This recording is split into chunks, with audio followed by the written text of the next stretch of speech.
Go ahead and peck your dookie chicken. Go do what you do best. Go ahead and peck your dookie chicken, and the Tigers will do the rest. Take the fish out of water and try to make it drive a car. Hey, everybody. Welcome to the show tonight, Clemson Football Talk with not Bobby Durkins, because I'm Brian Knight. I'm not Bobby Durkins, at least not right here. If you're new, hit the subscribe button. It's free. Hit the thumbs up. It's free. You're going to be shocked. That notification bell, it's free.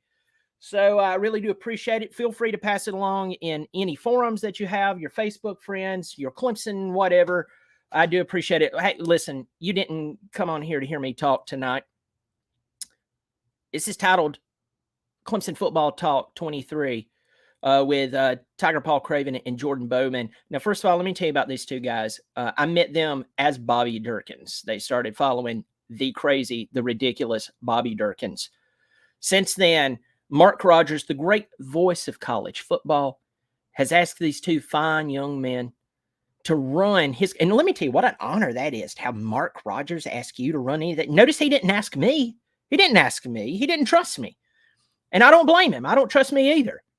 But he asked these two fine young men to run Clemson Football Talk at the voice of college football. Ladies and gentlemen, without further ado, my friends, my buddies, my pals, Tiger Paw Craven and Jordan Bowman. Gentlemen, how is it going?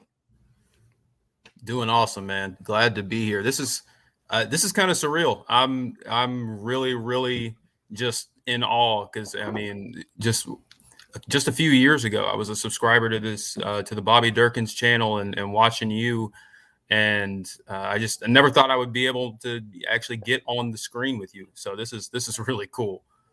Oh my God. Well, that is very kind. Tiger Paw Craven, I think you're muted, my friend. But that's very kind, Jordan. Jordan, you and Tiger Paw Craven have always had fun with banter, whether it's in the comment section, whether it's sending messages, whatever. So Tiger Paw Craven, thanks for being on, big man. Man, thank you. I will echo what Jordan said. Thank you for having myself on, Jordan on.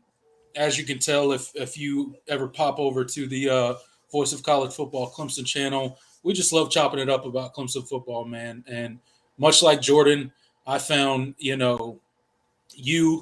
on YouTube. I found, Pigskin Pete, Uncle Lou, like all these different guys, Mark Rogers. And I was just a listener for a long time. Occasionally I would call into their call-in shows and comment and super chat. But, like Jordan, I never imagined that I'd be on here, kind of talking college football as on YouTube. So it's kind of surreal. It's pretty cool. Yeah, man, I'm excited to be here. Well, I am excited to have you two on the show. And folks, I'm just going to tell you, one of the most fun things about starting a YouTube channel, being Bobby Durkins, being not Bobby Durkins, is meeting awesome people like these guys and Pigskin Pete and Mark Rogers. And so every one of you, I got to meet Huffer Billy Paul at the SO Club during the whole spring game. That was a lot of fun. And of course, saw Tiger Nation there and everything. It's just a great time. So that is a lot of fun. And thank y'all again for coming on the show. So look, Clemson football seems to have a rejuvenating wind, breath of fresh air. Y'all have heard me, and everybody's heard me beat the drum that over the past really 3 years, something went on with coaching. There was a loss of energy. And then the past 2 years really exposed it. Dabo pulls the trigger really fast, fires Brandon Streeter. No offense to Streeter. He's good Clemson people. I never want to say anything bad against him.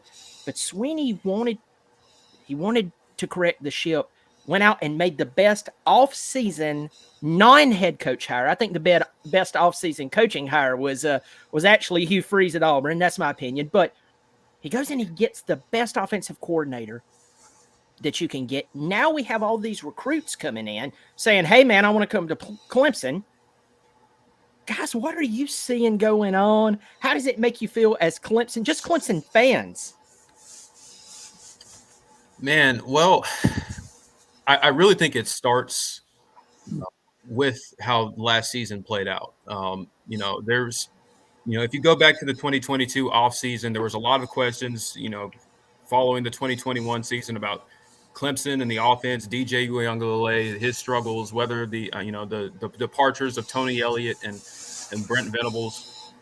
And Dabo, he was super, super calm about it.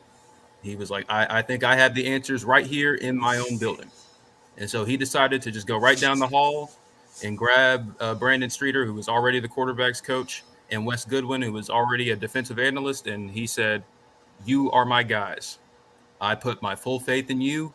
I think you can lead this team back to the kind of dominance, the kind of level that Clemson football and their fans have been accustomed to. And as you saw with last season, it didn't quite live up to those expectations, particularly offensively. The struggles and a lot of big games. It was an improvement, but it still wasn't to the level that we all hoped it would be.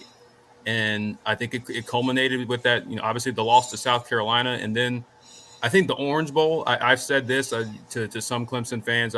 It's kind of my hot take. I think Dabo was. I think, quite frankly, he was embarrassed by how last season played out. And I think the Orange Bowl was kind of the culmination of all the things that we had seen throughout the year. And I think this was a move that kind of that was a game that kind of just reminded Dabo that, hey, this isn't what we're supposed to be doing. This is not the standard that we set. This is not where we want to be. And I think he decided enough's enough, and pulling the trigger and getting rid of Brandon Streeter. I think that took a lot of guts. Just a 1 year move. Didn't really even give him a chance.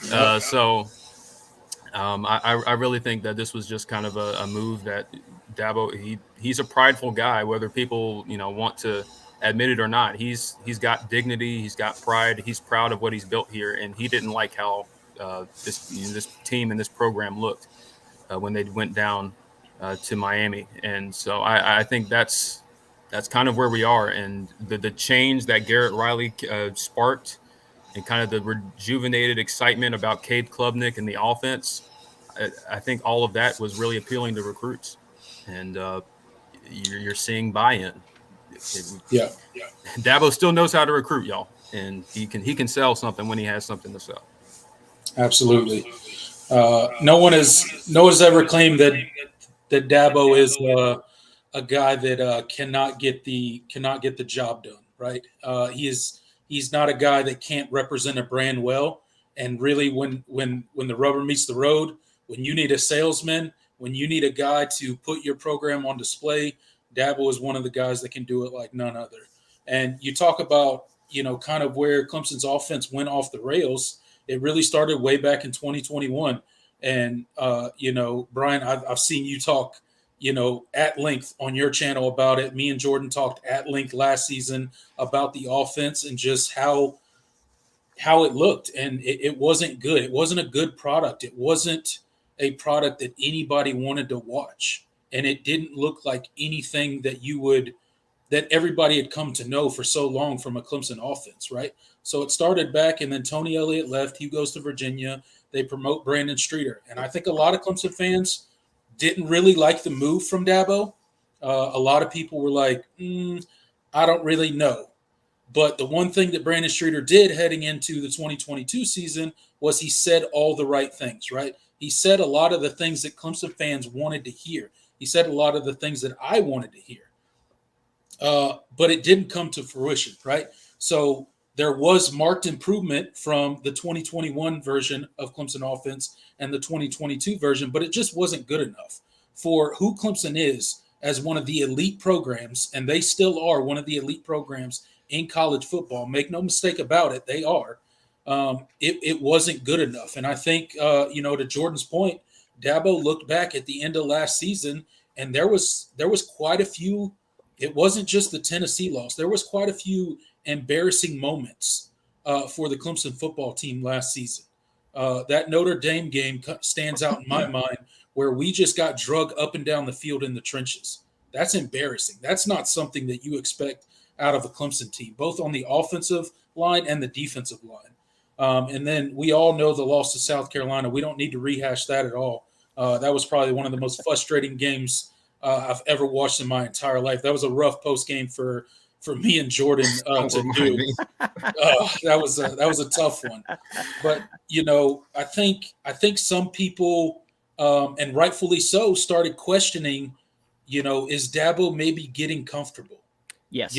He achieved at a very high level for so long. I mean, and still to this day, I mean, what are they on their 12th 10-win season in a row? Programs out there would kill for that, but you could start to see the slippage. You could start to see the regression in the coaching, in the performance on the field, and kind of just how this team carried themselves. And I think at the end of last season, Dabo really looked in the mirror. He looked at his program, and he didn't like what he saw. And, I think what he did, I don't think Dabo ever changed. I think he just reminded the nation, the college football nation, that, hey, I am Dabo Swinney. I built this. I know how to build an elite college football program, and I know how to steer this back in the right direction. Yes, we regressed, but I know the answers. And then he goes out and makes one of the biggest hires of the offseason in Garrett Riley. And, if you asked me at the end of last season, I would have told you that Brandon Streeter would still be our offensive coordinator right now. But Dabo Swinney, he made the calls. He made the call that needed to be made. He made the obvious choice that we needed to move on from the system, the entire system, not just the coordinator, but the entire system that Clemson was running. It was stale. It was old. It didn't work anymore. And now we've upgraded to a new offense with a completely different scheme. A lot of the same, techniques and stuff like that will be done, but it's a completely different scheme. And I commend Dabo, and I couldn't be more excited heading into the 2023 season. Not that we are going to be the 2018 Trevor Lawrence-led offense. I'm not saying that at all, but we are going to be – I would be surprised if we are not far, far better than we have been the past two seasons. I wanted to interrupt both of you like 15 times because every point you made, I wanted to scream, yes! I'm gonna tell you, Tiger Paw Craven, I was shocked when he fired him. Yeah. I had Mark Rogers on last week. By the way, everyone, you should go watch that. It was awesome. By the way, I shut my mouth and Mark talked the entire time. But he said this, and I thought it was said very well. Of course, it's Mark.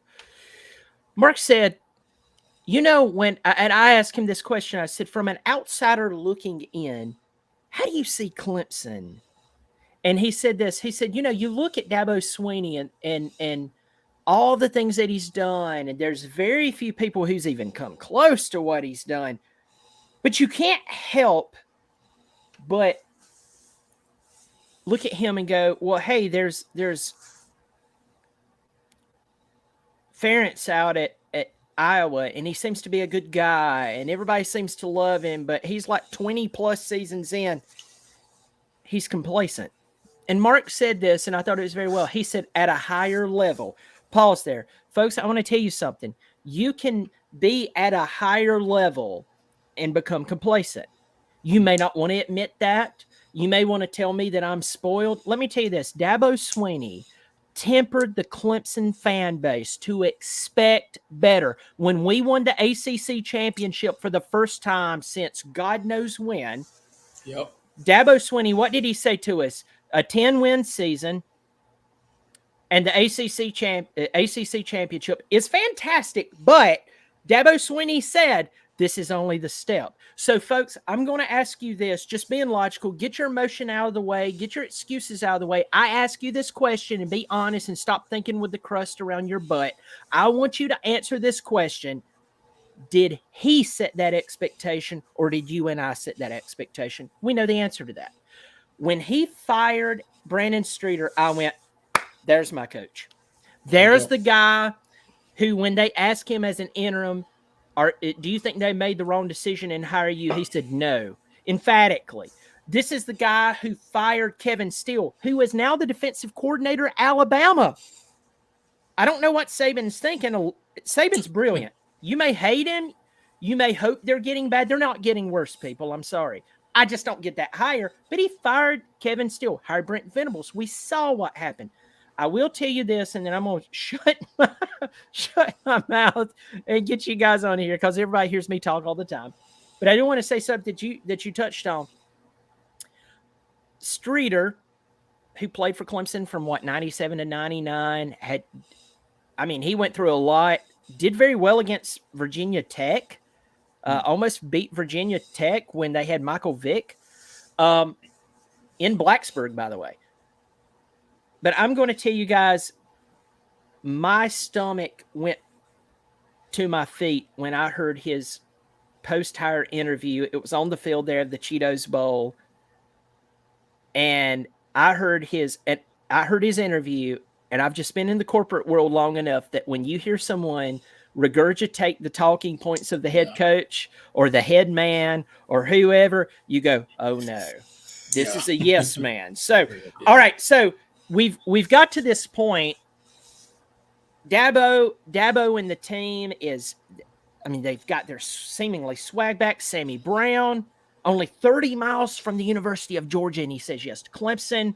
We have Bryant Wesco in Texas. He says yes. We have Ricardo Jones last night. Darian Mayo, 6'7", 250. Guys, we're having all these yeses. What is it like? How are you feeling right now? I know how I feel when people hear it all the time. What are y'all feeling right now? And what are you hearing about other potential commitments coming down the pike? Honestly, it's deja vu. I think part of the excitement that Clemson fans are feeling is just from the sheer fact that you haven't really felt this in a couple of years. You go back to like the 2020 class where you had a top 5 class, number 3. The 2021 class was also a top 5 class. But the last 2 cycles, with the struggles on offense, there was clearly a drop off at really key positions on the recruiting trail. Obviously wide receiver jumps out, and I think probably the biggest additions in this recruiting class were the additions of Bryant Wesco and TJ Moore, because those are the kinds of receivers that Clemson used to they would always get 2 or 3 of them every cycle. And it's just kind of a blast from the past, sort of. When you talk about what the fan base has grown to be accustomed to and what Clemson to be able to recruit at. And I think like I said, the hire of Garrett Riley really was a game changer. Having an offense to sell, even before you've even taken the field, makes a huge difference. And it kind of changes how people see you, perceive you. There's finally a known commodity in the building. And when recruits see that, when coaches see that, high school coaches who are advising these kids about who to visit and who they think would fit in best, that kind of stuff matters a ton. It matters a ton. And I think just the message that they've been preaching this cycle is we're getting back to a national championship. This is a program that expects more than what we've been the past 2 seasons. Be a part of the change, and you will get there, and you'll be like the T. Higgins and the Justin Rosses and the Mike Williams and the Hunter Renfros, even going back to the Sammy Watkins, the Nuke Hopkins, the Martavis Bryants. Like, you can be that, and we don't have that right now. At least we don't think we have that right now, and that's the selling point. And it's kind of bled over into other positions. It's be a part of this change, the evolution of Clemson football. we're no longer, we're going to, we're starting a new chapter, but we're trying to get back to the same place. And I think that's kind of where the excitement and where the recruits are kind of buying in. Yeah, absolutely. I'm plain and simple. The easiest way I can put it is I'm excited. I am excited about Clemson football. I think there is an obvious buzz going around college football when it comes to Clemson football, and I think some of the people that have been praying and hoping and doing their voodoo spells to hope to see the demise of Dabo Swinney and the Clemson Tigers, I think they should be very afraid because it's not going to happen. Clemson, one of the big things that I tell you, I saw it with last recruiting cycle, especially because of some of the blue chip guys that we got along the offensive line. And this, if you look at the type of guys that we're starting to recruit along the offensive line, we've been elite for a long time along the defensive line. Everybody knows the guys that have gone to the NFL and excelled there as well. But we are getting to that point, I think, slowly along the offensive line. And it starts with the type of guys we're recruiting. We're recruiting bigger and more athletic guys along the offensive line. For a long time, Clemson was undersized on the offensive line, and that's no longer the case. You see the recruitment shifting there. And then with the addition of Garrett Riley this offseason, it cannot be understated what it did for Clemson's recruiting.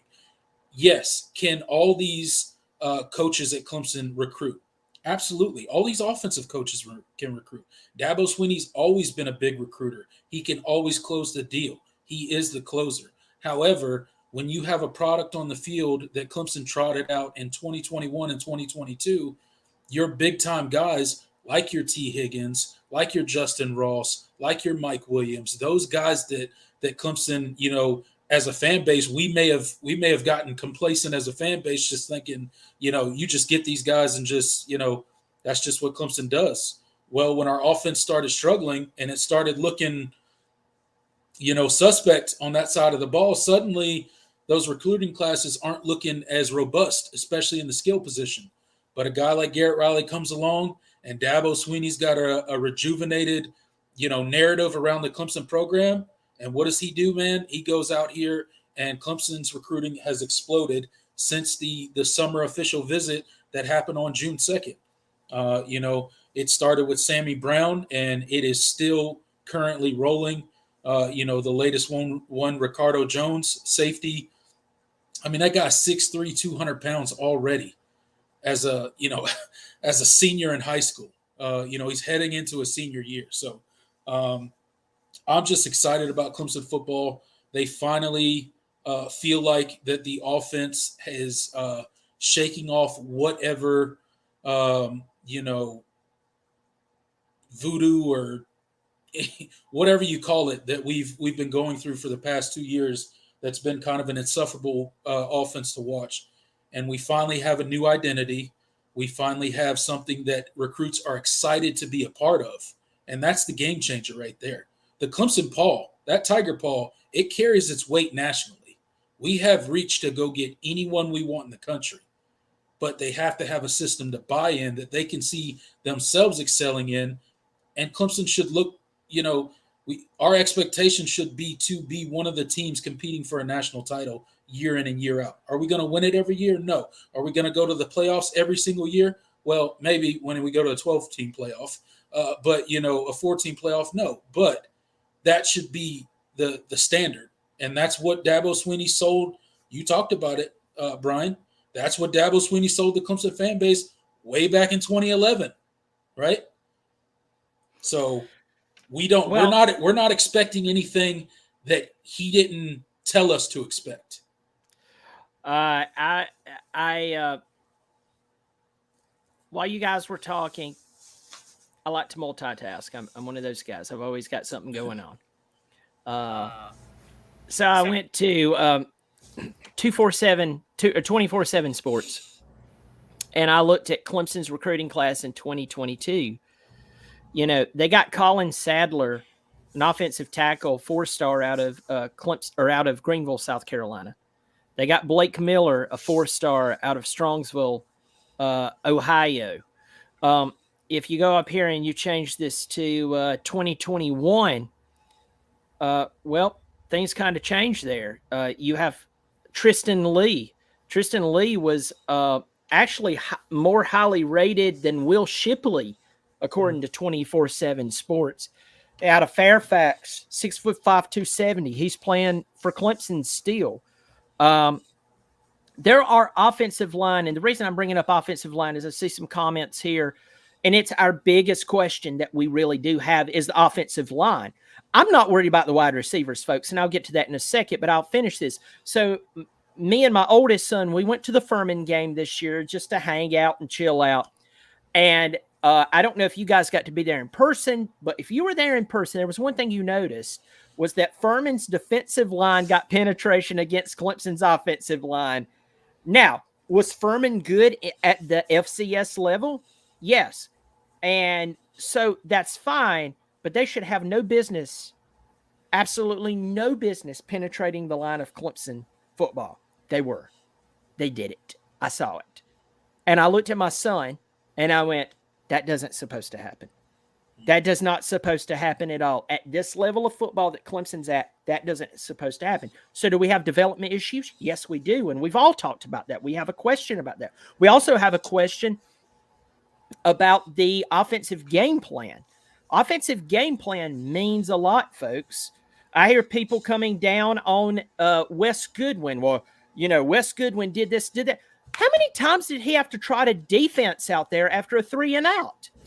How many times did he have to try a defense out there after Clemson turned over the ball at their own 20-yard line? Folks, grow a brain. Now, if Wes Goodwin starts blowing it and the offense is hitting on all cylinders and we have good players, okay, folks, you have a chance to do that. But you've lost your mind when it comes to that. You're not evaluating things equally across the board. But the wide receivers, Bo Collins is still fantastic. The only times he's not doing well is when he's hurt, folks. Yep. You know, would you like for me to mess up your hamstring and ask you to perform? Okay, he still plays great, but he's a big possession guy. Then we have Antonio Williams. Came in, great hands, home run, fast guy. He played great. Jake Brenning's still 6'6" tight end that can go up and possess the football. Yes, folks, we need more players to step up. We need Adam Randall to step up. We need to see some of these other players step up. But, folks, I am telling you, the cupboard is not barren at wide receiver, so chill the heck out. Nope. Now, if they come out there and start dropping footballs, we've got a problem. My main concern for the entire team is the offensive line. But, so, guys, what are you seeing on your side? And we're about the 28-minute mark. I was about to ask a question. I'm going to call an audible here. And I see a bunch of people in here, 34 people. Thank you for watching. The comment section is blowing up. It's great stuff. Thank you for commenting. And by the way, if you have not subscribed to these guys, you haven't been watching Clemson football at college, at the Voice of College Football, you're missing out. The link is in the description below. If you're on a desktop, just duplicate. You can right-click your tab and duplicate the tab. Go to YouTube, type these guys up or find them, hit that link, subscribe to them, and start watching them. They're great. Guys, so the NIL, the transfer portal, has been crazy. I talked to Mark last week, and I asked Mark, I said, Mark, in all the years of you covering college football, have you seen this much change in this short of amount of time? And he quickly, emphatically said no. Yeah. We have criticized Clemson for not utilizing the transfer portal. There's been rebuttals to that. There's been different ideas. We'll leave it at that. Now we see NIL is cranking up with dear old Clemson. We're hearing dear old Clemson. Tell me about dear old Clemson. I've been to the website. I've read who started it and this, that, and the other. Why should we have confidence that dear old Clemson, this platform, is actually going to be competitive against the oil tycoons of Texas and Alabama. I mean, you know what I'm saying? I mean, Bijan Robinson was driving a Lamborghini last year and they went 8-5. Do you really give a Lamborghini to a running back of a team that goes 8-5? I'm going to shut up. Y'all start talking. Yeah, absolutely. I mean, so I'll talk a little bit about it. From my understanding, and it's a limited understanding about Clemson's NIL dealings and stuff like that. Basically, Clemson has NIL collectives like every other university, right? One of them's named Dear Old Clemson, the other one's named Tiger Impact, and they kind of go. They're there to serve the same purpose, right? They're there to pay student athletes for doing something, whatever that is. So, Dear Old Clemson, obviously founded by two former Clemson graduates. So they compensate athletes based on attending events, signing memorabilia, selling signed memorabilia, interacting with their members and donors, and the big money people that throw money into that particular collective. And their big claim to fame is they push out 90% of what they collect from the donors. They push out to the student athletes, mainly the football, but they do support other sports on Clemson as well. And then you got Tiger Impact that kind of does it, kind of attacks it from a different way. It's still an NIL deal. It's still a collective, but they basically pair athletes up with a charity of their choosing to do community work for underserved charities. And basically they have donors that compensate the players for things like that. So you've had, I think Tiger Impact right now has 34 of the Clemson football players have NIL deals with Tiger Impact right now, and that includes Will Shipley. I think KJ Henry had one last year. There's a ton of the guys that have it with that. And again, there's no way. Like, I've searched the internet, I've cast my net very wide, and there's no, they keep this stuff kind of tight-lipped on what these NIL deals mean. They'll announce that, like, hey, Cade Klubnik just signed an NIL deal with Dear Old Clemson, and then they don't release any details of it. So who knows what the money really is behind those things? But I'll refer to a guy that we all know and listen to and super plugged into Clemson, and that's Jason Priester. And he said those things are as well funded as anyone's collectives in the country. Now, is that true? I'm assuming it is. But again, those are kind of Clemson's, as far as I could find, those are their two major collectives, and they go about it kind of two different ways, but achieving the same goal of giving these kids a little bit of money while they're in school. Yeah, and Brian, you mentioned how does Clemson manage to stay competitive in this space, and how do collectives like Tiger Impact and Dear Old Clemson, how do they compete with the big NIL spenders like Texas A&M and Texas, both Texas schools, and some of the other programs. I mean, Auburn has a really good NIL situation going on right now. Really a lot of the SEC programs. So how does Clemson manage to stay competitive? I think one of the good things about Clemson in particular, and kind of how they go about doing business is, I mean, one, it starts with kind of the recruiting philosophy of Dabo Swinney himself. I think Clemson has done a really good job these past couple of cycles of identifying kids that they know are not going to be primarily motivated by NIL earnings and stuff like that. It's going to matter in every single recruitment, especially now.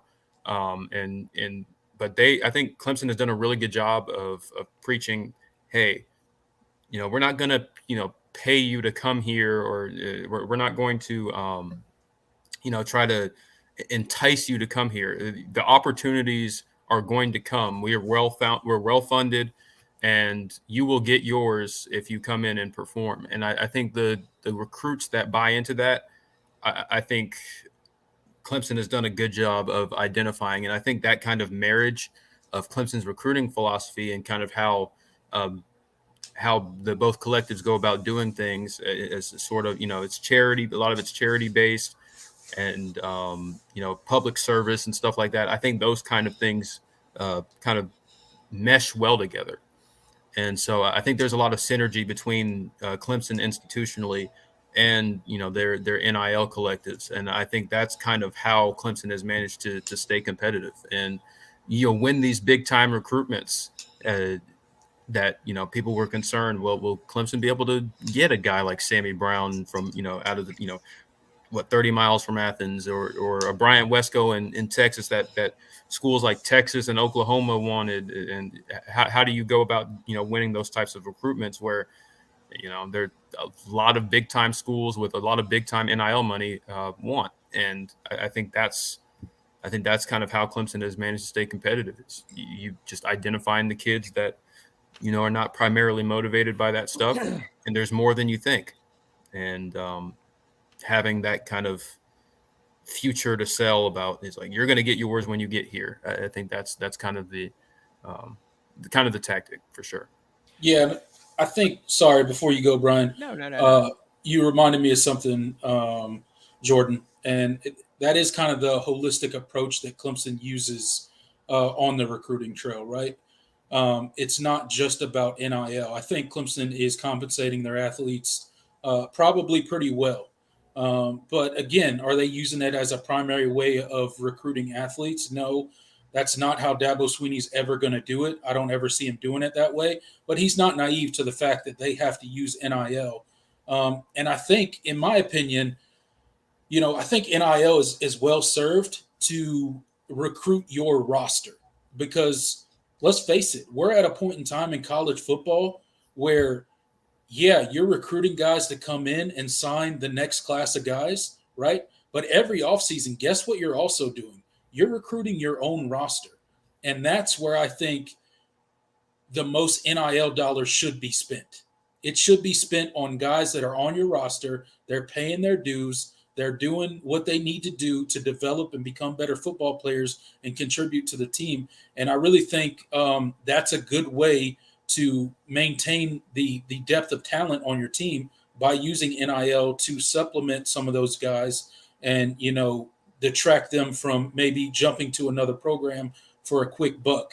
And a lot of it goes into, how Clemson does their micro internships and all the opportunities that they provide their football players and athletes outside of, just playing on Saturdays.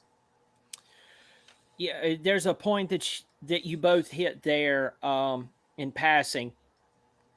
And I will say this, that I have heard on good intel that Clemson is focused on rewarding those who are already there instead of chasing someone who is in the transfer portal. And folks, I want to make this very, very clear here.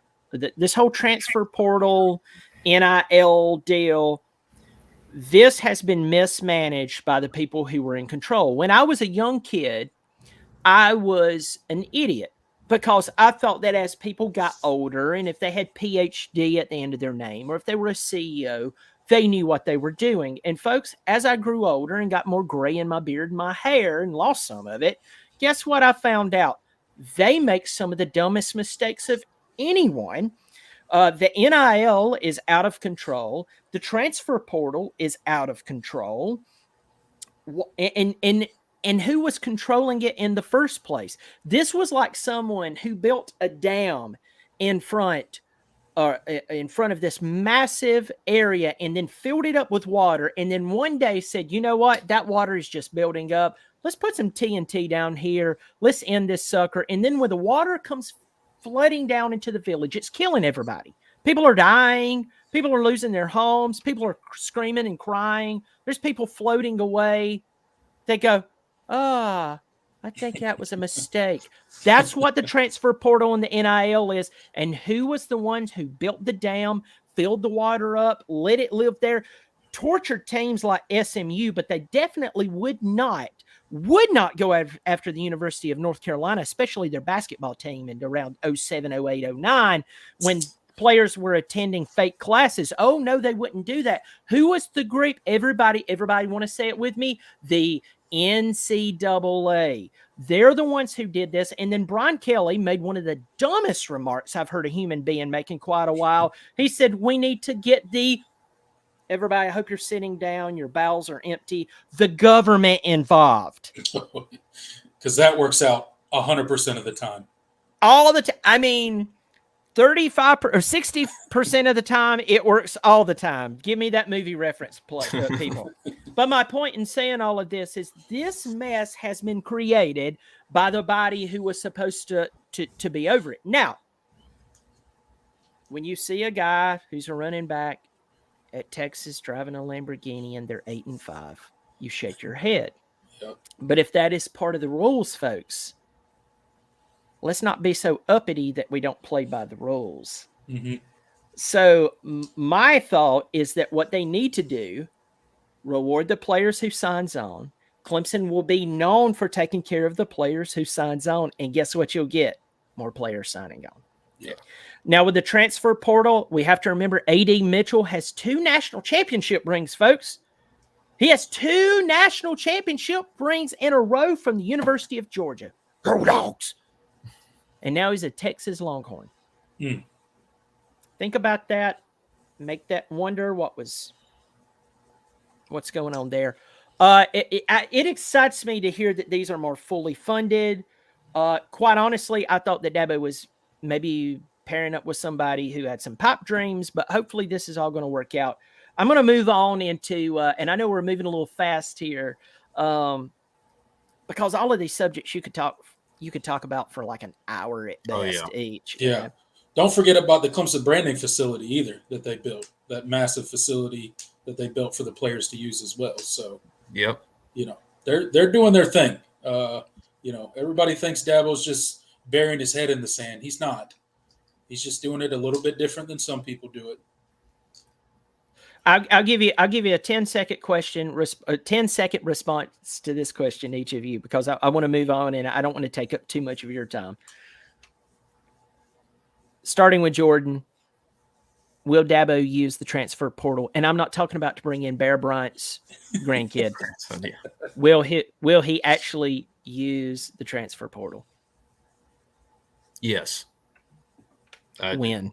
Yeah. When's your thought? Do you have a timeline? I'm putting you on the spot, man. Come on, give me an answer. Next year.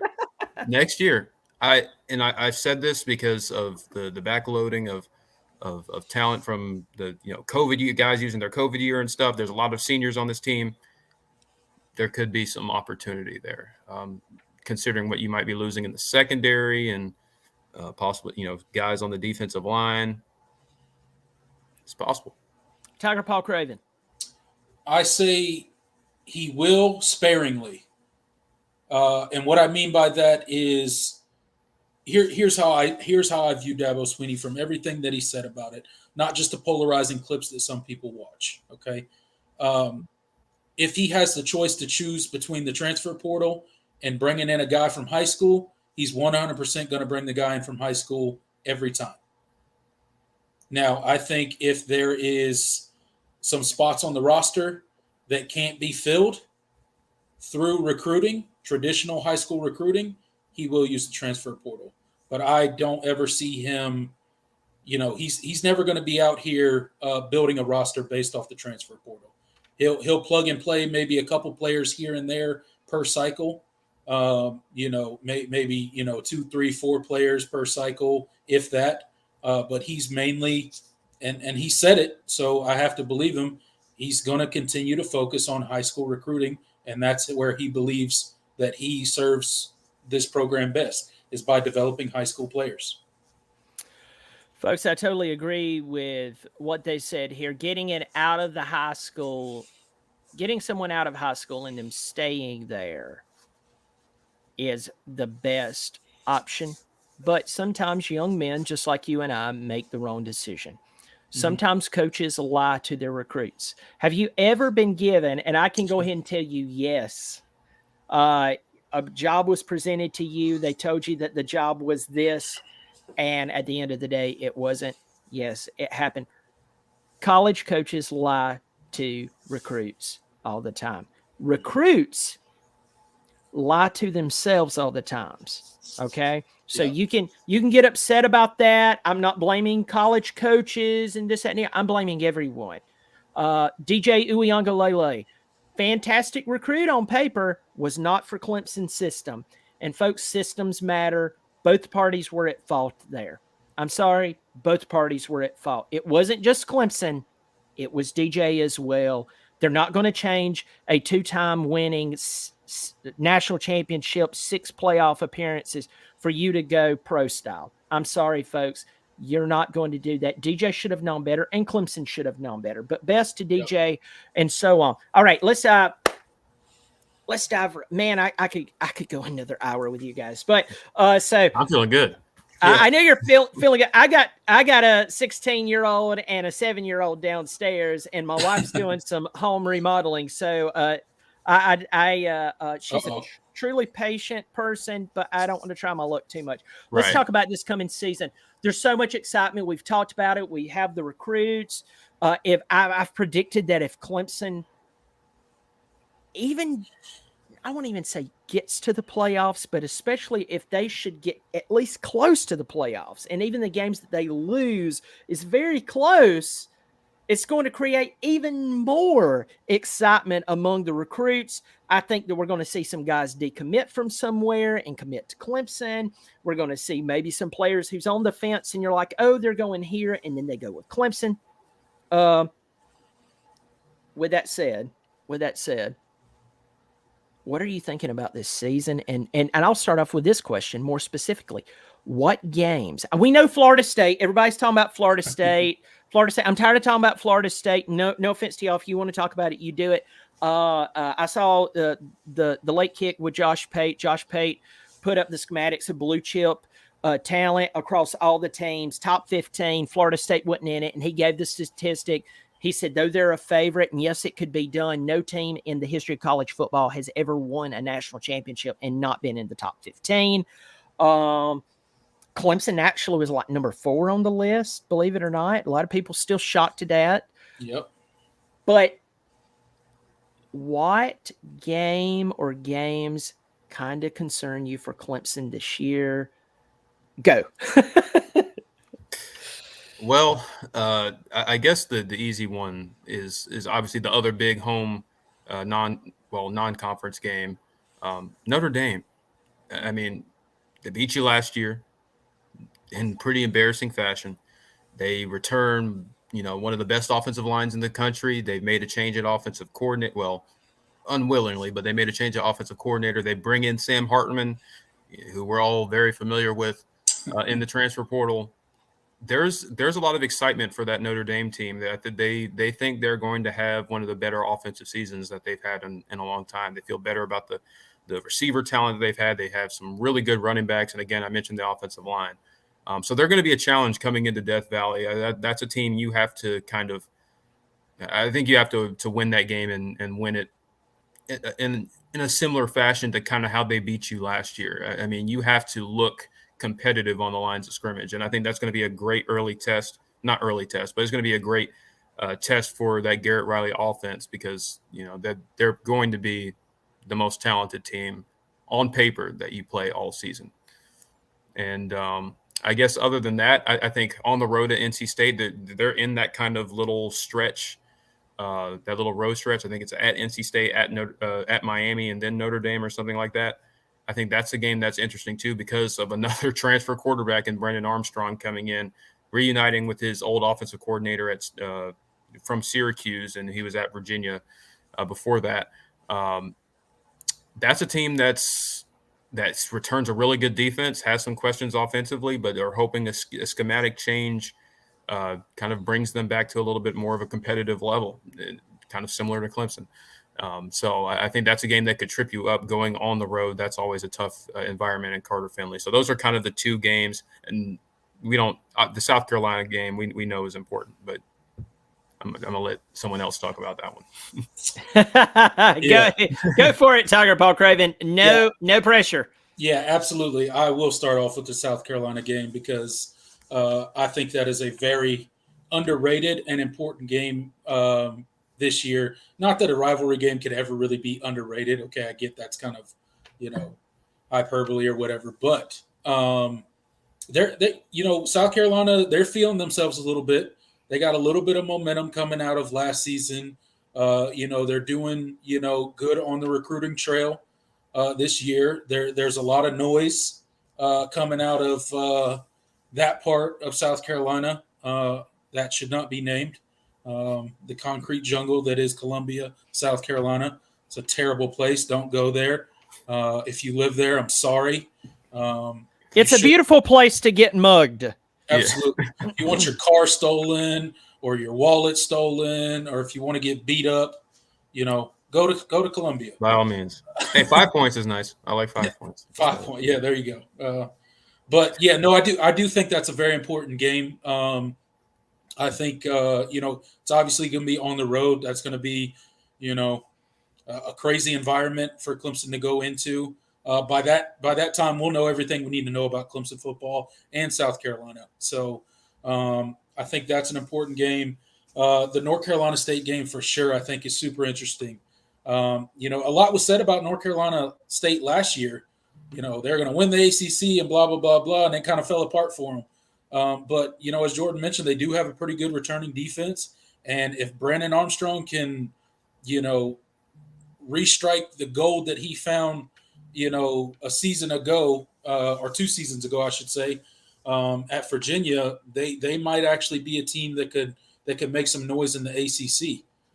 So that's a super interesting game. And then an honorable mention for me, I talked about this on our channel before, but the Syracuse game.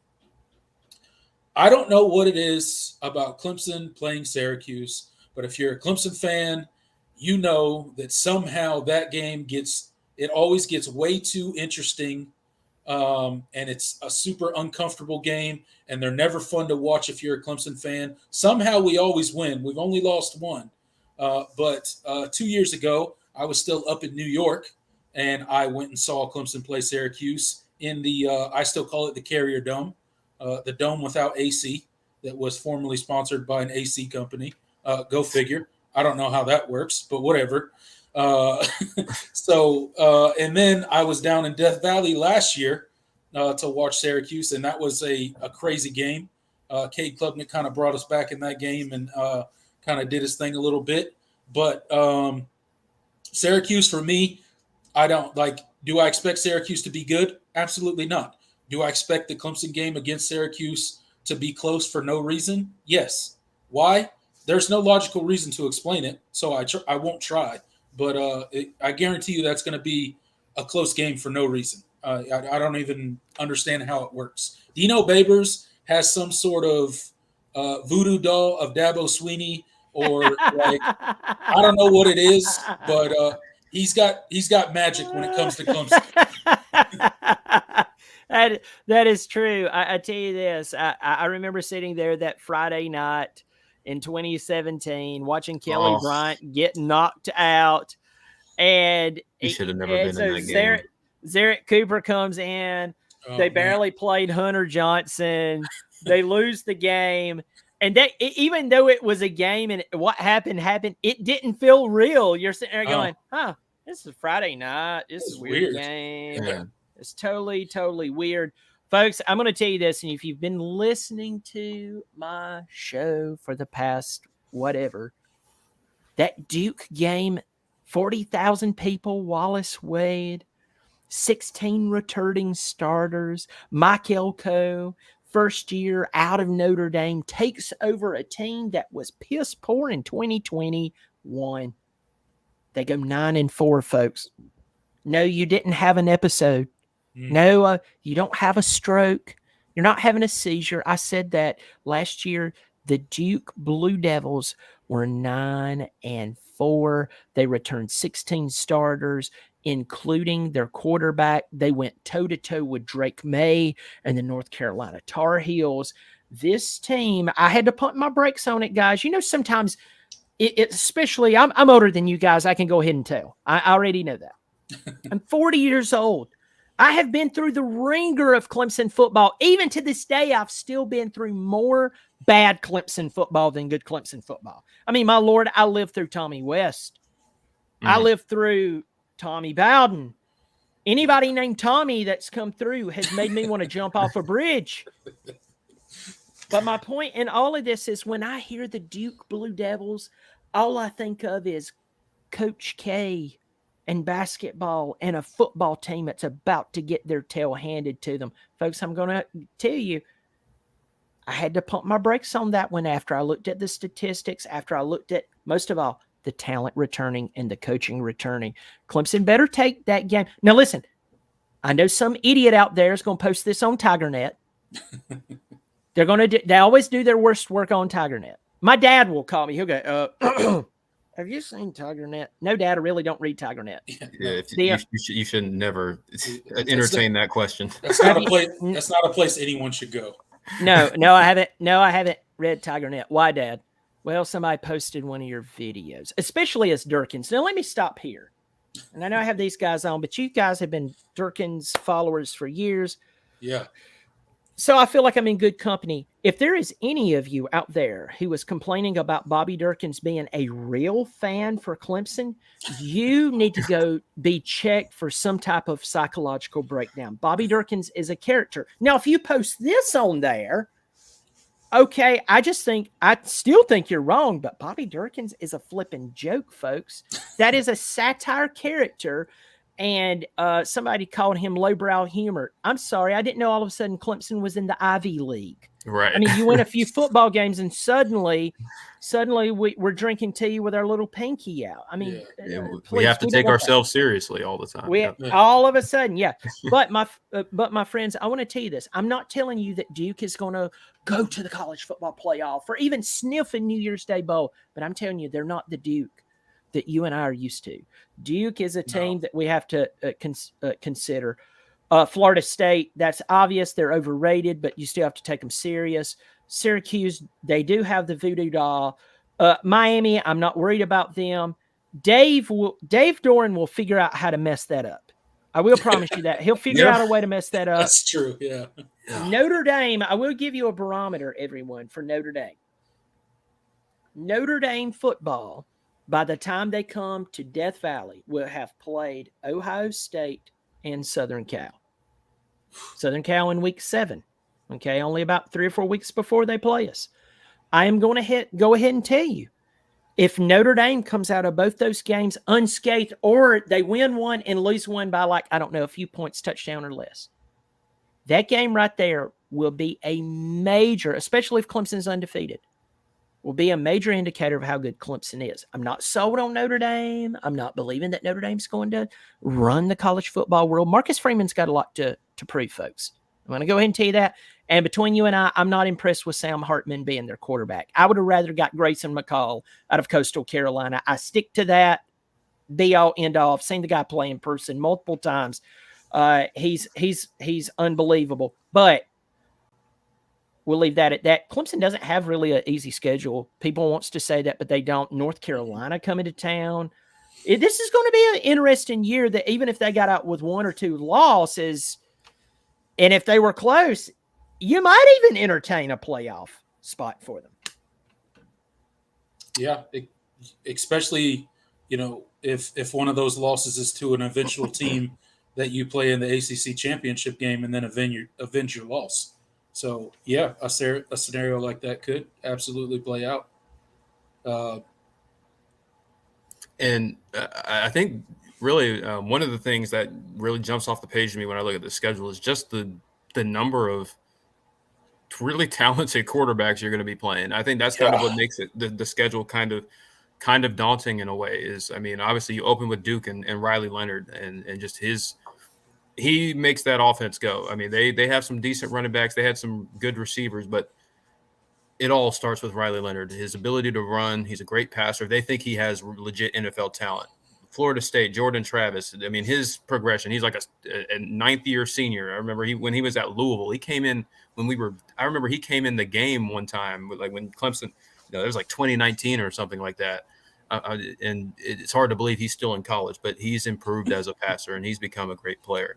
And, Drake May and obviously Spencer Rattler, Tyler Van Dyke is really talented at Miami.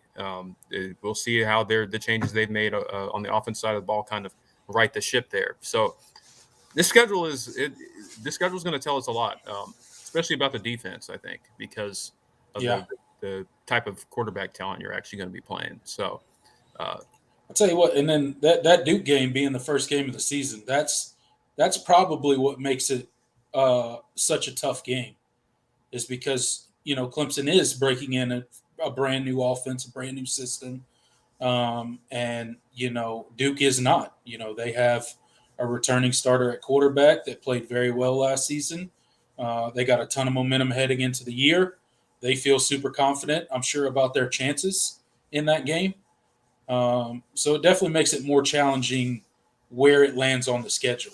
We don't have a tune-up game before we hit conference play this year. It's right into the ACC matchup, game one. So, yeah. What I'm hoping is that Clemson doesn't have to show too much of their playbook in that very first game. Right. My approach, and I'll tell everybody, I'm going to Monday morning quarterback this, but I feel confident in this. We have a monster of a running back room. We have a quarterback who can move. So what I would probably do is cycle those 4 running backs in, limit the carries of Cade, but not take it out of the equation, but really run the ball, protect the playbook, don't expose it. The next week you have Charleston Southern, then you have Tom Herman and Florida Atlantic coming in. I would beat all of them, just good, solid football. Don't show the playbook. Then you play Florida State, who, by the way, will have to show their playbook in game 1 in Orlando against LSU. Absolutely. That'll be an upper hand. So, well, guys, look, I appreciate you coming on. I asked you to come on for an hour, and there's been so many really good comments. In here, Eric Waller says, "I'm sorry. Eric? Are you talking about the Duke game? I don't think there's a chance. Yeah. I think he is. Doesn't win by 3 games, or 3 touchdowns. Hey, look, I'm not saying that Duke's going to be amazing. Yeah, I'm just saying we better not treat them like the old Duke, or else we'll have a Syracuse on our hands. That spread is only what 11.5 in favor of Clemson. I mean, that's tight. That's not what we expect from a Clemson Duke game. We're used definitely to not 21, 21.5, 24, 28. This is not the same Duke. Sure. Yeah, absolutely. You do have to respect them. I respect them more than Wake Forest. Honestly, I respect them more than Miami. Unless Miami gets to that Miami game and they show me something. Especially. And let me say this, folks. As Bobby Durkins back in 2020, Miami had De'Aaron King, and they looked okay. And suddenly the college football world was just eating them up. They were top 10. What were they, number 7? Oh, God, yeah. Yeah. So as Bobby Durkins, I went on and I did my thing. Now, the thing about Durkins, though, I mix in what I think with the stupidity of Durkins. So you never know who is who. Now, if you know me, you know which is which. But I said that Clemson would beat Miami. So I had all these Miami YouTubers wanting me on their show. People were taking clips of my show. Yeah. Oh, yeah. They're taking it and everything. And one of them said, and he was a really good sport, by the way. He was a really good sport. I'm not knocking him. But he thought I was real, and I thought that was funny. Which tells you what they think about Southerners in South Carolina, but I'll leave it at that. So I went on I told him I made a deal with him. Either way, I'll come on your channel the day after. You have my word. If I have to eat crow, I'll bring some 57 sauce. We'll call it a day. Clemson beat the U off of their helmet and wasn't even trying good. I went on his helmet I went on his show and he asked me, he said, "How did you know?" And my reply was this: the want for Miami to be what they were in 2001 versus the talent that they had in 2001 was totally different. This wasn't a thing of me being self-consumed by Clemson football. This was a thing of I actually followed Miami football during that time very closely. Mm-hmm. You don't have Ed Reed back there, and De'Aaron King is a good athlete, but he's not a great quarterback. No. You played a great quarterback when Trevor Lawrence walked on the field. Mm-hmm. But look at De'Aaron. Don't tell me how many yards he had at Houston. I could care less. Right. And look at Trevor Lawrence. Tell me who was making a significant move. I'm just sorry. And let me tell you this. He took it very, very well, but notice that Miami's really not even on our radar unless they do something great this year. Yeah. Yeah, they can't be. And I still think they're going to have somewhat of a struggle year. Mario Cristobal still has a lot to figure out at Miami. They are far from being fixed. Or what the end product's going to be with him. I think he's a good coach, but they still got a lot of turmoil to work through. I think with that team. Gentlemen, I pose this to you. Can you imagine? Can you imagine Hugh Freeze going to Miami? Now let's pause there. Here's the reason I say that. That would scare me. We know Miami's record with poor ethics. Okay, that's a very nice way of saying it. That's an HR guy saying it. That's a public relations person saying there it. You go. They've had no ethics, never have had ethics, never will have ethics. A bunch of people got killed and stuff. And then Hugh Freeze. Oh, man. Yes, they would get the death penalty in 4 years, but until then, they'd be brilliant. You are absolutely right. I think you're starting to see the fruits of that at Auburn right now. What they're doing. Especially in the world of college football we live in right now with NIL, man, Hugh Freeze be out there doing crazy stuff. Yep. I'm working with someone right now. They're one of the leading voices in Auburn football. I'm trying to get them on the show. We're trying to work out our time. You know how it is. Just trying to get a schedule together is ridiculous. It's not easy to do this. A lot of people think it is, but it is far from it. But I think that Auburn football maybe next year, push out 3 years at the most, is going to be a massive problem. If he can keep his nose clean. Yeah. If he can keep his nose clean. It's a big if. Big. It's a huge if. Big. Folks, this is a big deal for me to have Tiger Paw Craven on, have Jordan Bowman. Both of these guys have been messaging me for years as Bobby Durkins. I started this show because Bobby Durkins Jr. told me, you need to start a show where you're just yourself. And after him telling me that for like 3 or 4 years, I finally listened to him, and it's been fantastic. But it's nice to have these guys on. In the description below this video is the link to their channel. Subscribe. And I have one more suggestion. Subscribe, please. Go find these guys. Tell them that I sent you there, that you saw them on the show today. And guys, thank you so much for coming on the show. I really do appreciate it. Thank you for having us. Yeah, thanks for having us on, Brian. Come check us out. Me and Jordan got a live show tomorrow at 7 p.m. on our channel. So I'm going to invite myself. If you guys ever need me to come on the show in the next couple of weeks or before the season, Brian Knight, or I will tell you this, I can talk to that babbling redneck. He doesn't like me. I know he's tough to. He's a tough guy to deal with. Yeah. Well, between killing the cats for the county and selling the leather embroidered belts at the flea market, his time is really dear to him. And then, of course, he has his beautiful, lovely, voluptuous wife, Bonnie Durkins. She doesn't like for him to be out too long. And he has Bobby Durkins Jr. and Bobby Durkins Jr. So they're tight knit. But if you need him to come on, I will talk to that idiot and see if he'll come on. He might show up for a second, maybe read some obituaries. He loves doing that for some reason. Oh yeah, that would be awesome. That would definitely be awesome, and we'll make sure to contact you and let you know. Yeah, we'll have to get you on the show for real. That's definitely going to happen. Yeah, in the next couple weeks, we plan to have a lot of big time guests on here. So and when we've had our discussions, you and Bobby have been on our short list. So. Let me tell you this, Mark Rogers might be one of the nicest people I've ever met. Absolutely. And Mark has had Bobby on, he's had me on, he's had, the whole thing on, and he's told me, and you know how chill he is. He never gets like, oh yeah. Yeah. But he has told me, he said, when you're Bobby, you always get me. It's I just don't know if I can do that. So I love doing the off-settling thing. But everyone, go check these guys out. Please tell them that you saw them on the show, and please follow them. They're fantastic. They're doing a great work. And what an exciting time it is to be a Clemson fan right now. Yes, it is. Even at 10-3 this past year.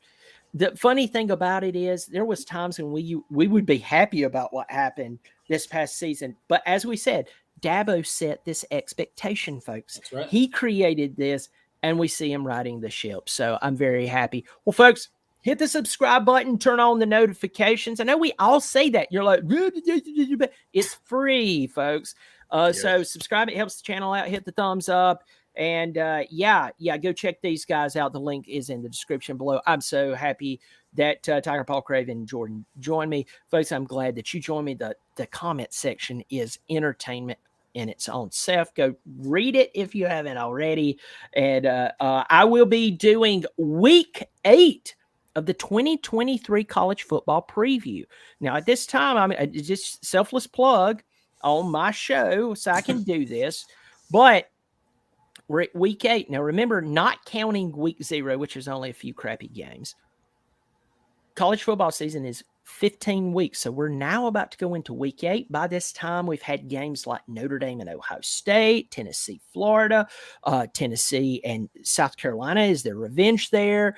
We've already had Florida State and Clemson happen at this point. So at this point, we've got a pretty good team, a pretty good idea of who is posers, who is not. So join me on week 8. And of course, anytime we have someone commit, I am doing a video on that as quick as I possibly can. Everybody, I appreciate it. Guys, thank you again for coming on. It means the world to me. Thanks, Brian. We appreciate it. All right, folks, I'll catch you later, and I hope you have a good rest of the week.